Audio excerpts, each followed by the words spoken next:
Leno here with a quick public service announcement. Laevatain can hit breakpoints by using Tideful armor, and that might not actually do anything for you. While this video will focus on Laevatain, she's more of an example rather than the point.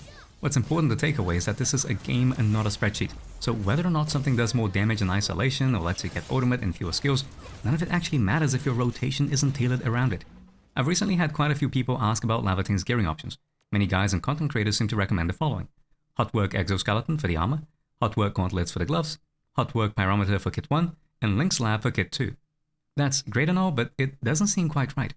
Hot Work Exoskeleton is frankly a pretty middling piece for her, with strength and agility as opposed to intellect, although it does have heat damage bonus.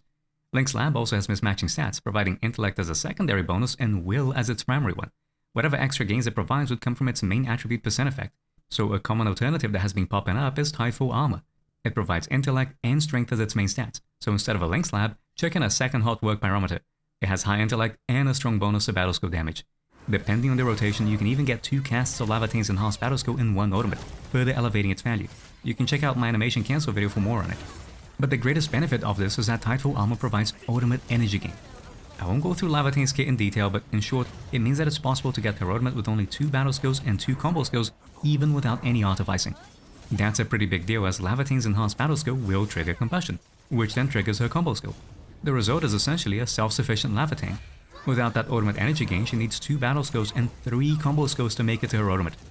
As her ultimate energy cost is absurdly high at 300, it takes 6 teammate battle skills to build up to it without a 3rd combo skill use.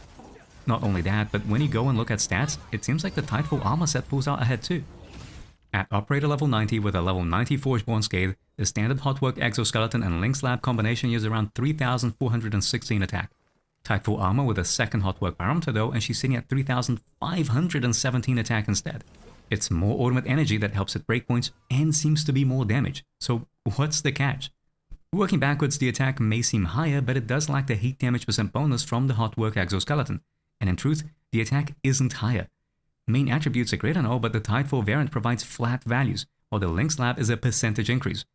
The only reason my Laevatain's attack is lower is due to other factors, like her trust talents not being maxed out. Then there's gear. Without any essences, Forgeborn Scathe is giving 52 intellect. At max, however, it's 156, 3 times the value. And yes, this does scale with Link's Lab's main attribute bonuses. Not to mention gains from artificing, which also factors into the bonus.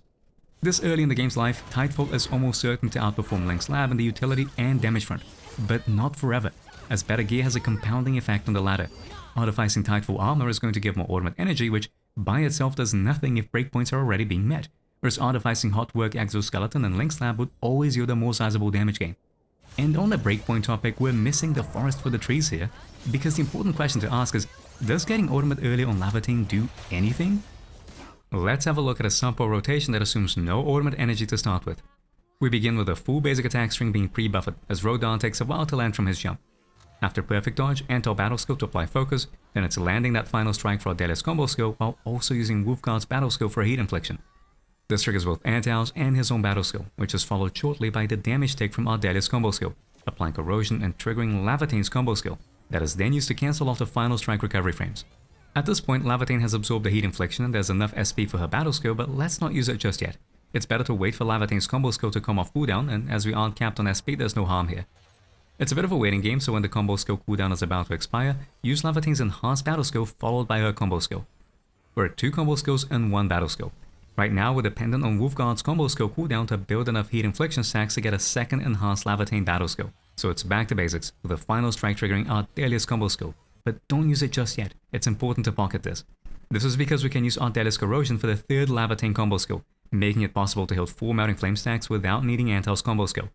With Wolfguard's cooldown just about done, use his battle skill and then time Ardelia so that the corrosion pops right as Laevatain's cooldown is up. Don't use combo skills just yet. Note how Antal's cooldown is still ticking. It should more or less align with Laevatain's own cooldown, so as soon as the corrosion hits, go through Wolfguard's and Laevatain's combo skills. Keep attacking on Laevatain, but don't use Antal's combo skill until the very end. As the final strike connects and Laevatain is capped out on Melting Flame, use Antal's combo skill, which triggers OBJ's or Detonation Unit's effect, whichever one you have equipped, and use Ardelia's battle skill to apply susceptibility, trigger her signature weapons effect, and Eternal Shironite. After which, we're just about getting enough SP for Laevatain to use her battle skill, syncing up with her combo skill cooldown, applying combustion to trigger Hot Work's effect, as well as giving her the ultimate energy needed to start bursting. Doing things in this order means that Wolfguard is the only character missing an ultimate, but it's worth holding on to Antal's as well. To use Ardelia's ultimate though, both to pad some damage and build a bit of stagger, making so that Laevatain's first final strike puts Rodan in a staggered state, perfectly aligning the rotation to get the most damage possible. It's at this point that Antal's ultimate gets used. The reason we wait is so that we can refresh Eternal Shiro-Knight's buff. His ultimate only lasts for 12 seconds anyway, so it's fine if it comes late.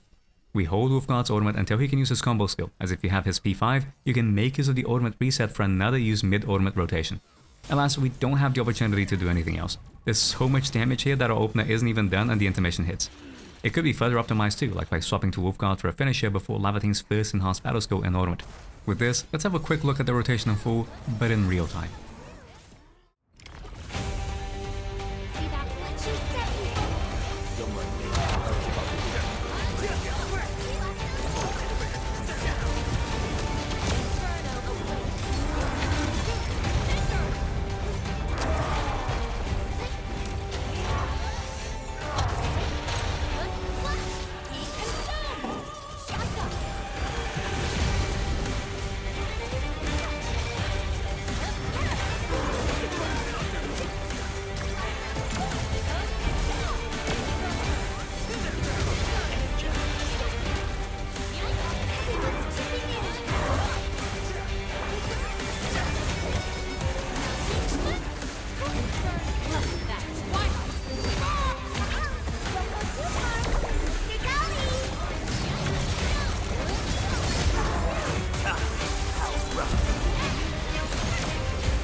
All in all, a solid setup that maximizes buff and debuff timings, all the while aligning resources and stagger.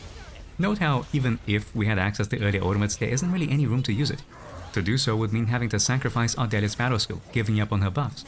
It doesn't matter if there was more ultimate energy in stock.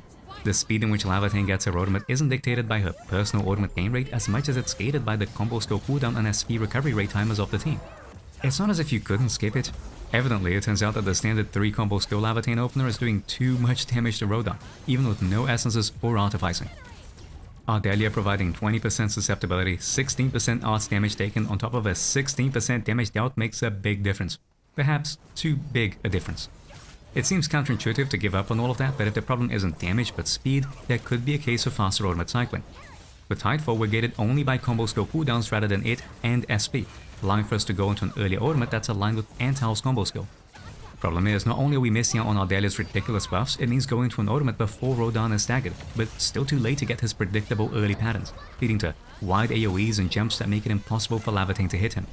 The end result is that even though it leads to an earlier ultimate cast, it's not only a lot less damage, it's a worse fit for the fight generally.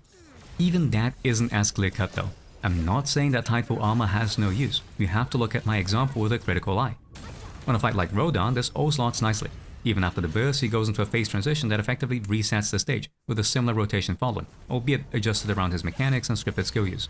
Marble Angelomorai can be frustrating with the rock tentacles in the opener, and I haven't really found a good route for this fight yet, but once phase 2 begins, she settles into a predictable pattern, making Link Slab an effective option. Thing is, Tidefall can be helpful for speedrunning here, with its use depending on if you can end phase 1 with a full stack of Melting Flame, as that can help speed up rotations. It can also be useful on triangles. Going to phase 2, you'll be overflowing with SP due to the invulnerability transition, after which it goes right into an ads phase with multiple enemies. Here, the ultimate gain rate from Tidefall set can make a difference in thresholds.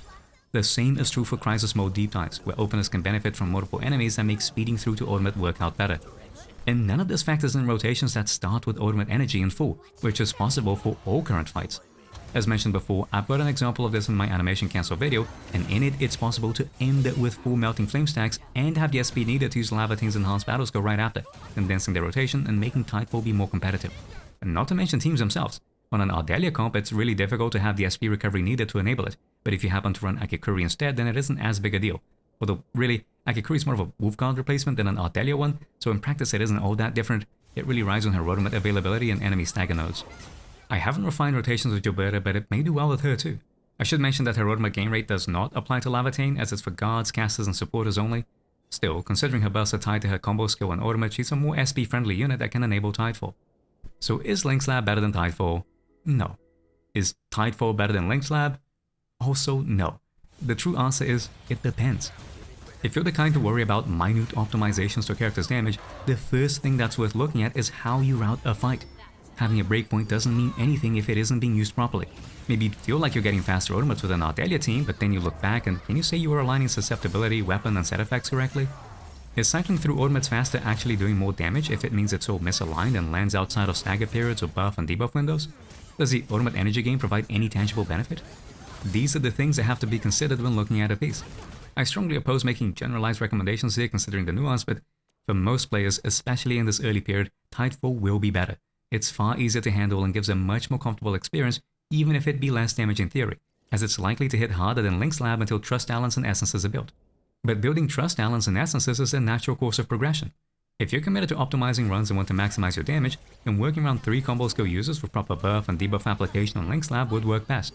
It's the theoretical optimal choice, but one that needs to be managed and requires investment. Even that though rides on the context. The true, most apt recommendation is swap the pieces depending on if it's needed for a given route. Personally, the ultimate energy gain breakpoints haven't meaningfully contributed to my runs, but that's certainly changed with different teams and encounters. With Gilberta's banner coming soon, I can see it being a far more competitive pick there.